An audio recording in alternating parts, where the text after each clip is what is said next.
ദേ വൃത്തികേട് പറയരുത്. നിനക്ക് വൃത്തികേട് കാണിക്കാം. അതിവള് പറഞ്ഞതാണ് കുറ്റം.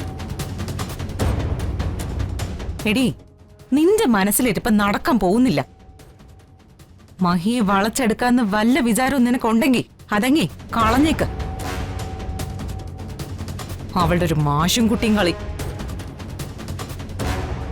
മഹി നിനക്ക് ഡ്രസ്സ് മേടിച്ചു തരാൻ പകരം നീ എന്താടി കൊടുത്തത്?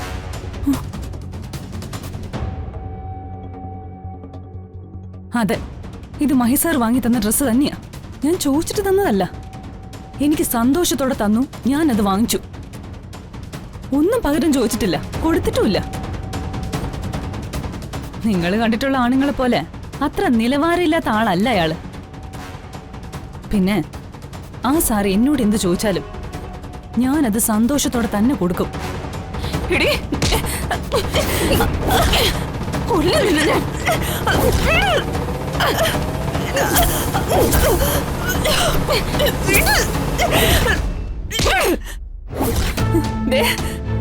ആളെ മുട്ടിയ ചേരയും കടിക്കുന്നൊരു ചൊല്ലുണ്ട്. കടിക്കടി കാണട്ടെ.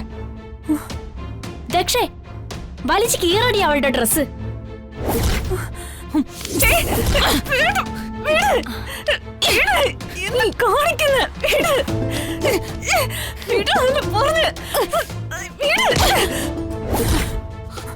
വേണ്ട. കോളേജിൽ വെച്ച് എന്റെ ദാവണി കീറിയത് വരെ ക്ഷമിച്ചോളാം ഞാൻ. ഇനി എന്നെ ഉപദ്രവിച്ചോ അടിച്ച കാരണം പൊളിക്കും ഞാൻ. നീ എന്താടി പറഞ്ഞത്? നീ ദക്ഷയെ തല്ലുവന്നോ? ഇവൾ ആരാ നിനക്കറിയോ? നിന്നെ പോലെ ആളെ കൊന്ന് ജയിലിൽ കിടക്കുന്ന കൊലയാളിയുടെ മോളല്ല.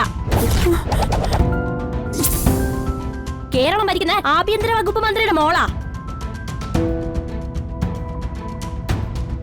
ഇപ്പൊ കാണിച്ചു തരാടി നിനക്ക്. അമ്മേ, അമ്മായി, ഓടി വാ. ദേ, ഈ അടുക്കളക്കാരി ദക്ഷയെ തല്ലുന്നു. അമ്മേ, ഓടി വാ. അമ്മായി, ഓടി വാ. അയ്യോ, വേഗം വാ. വച്ചിട്ടുണ്ടടി നിനക്ക്.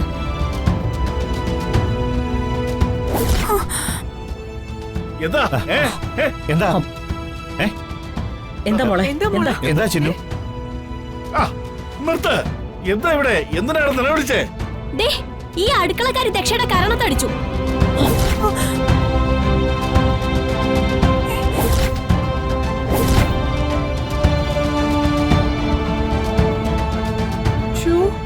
എന്താ രമാദേവി ഇത്? എന്തൊക്കെ ഇവിടെ നടക്കുന്നേ? ആദ്യം ഒരു ജോലിക്കാരി വന്ന് എന്റെ കുഞ്ഞിന്റെ മേലെ ജ്യൂസ് കോരി ഒഴിച്ചു. ഇപ്പൊ ഒരുത്തി വന്ന് എന്റെ കുഞ്ഞിനെ അടിച്ചു. ഇത്രയ്ക്ക് അഹങ്കാരികളാണ് ഇവിടുത്തെ ജോലിക്കാരികള്. മാഡം, ഞാൻ ആരെയും തല്ലിയിട്ടില്ല. മിണ്ടിപ്പോവരുത്. ദക്ഷ മോളെ, നീ എന്തിനാ തല്ലിയത്? അവളെ തല്ലാൻ നിനക്ക് എങ്ങനെ ധൈര്യം വന്നു? സത്യത്തില് ദക്ഷ ചെയ്ത പ്രവൃത്തിക്ക് ഞാൻ തല്ലേണ്ടതാ.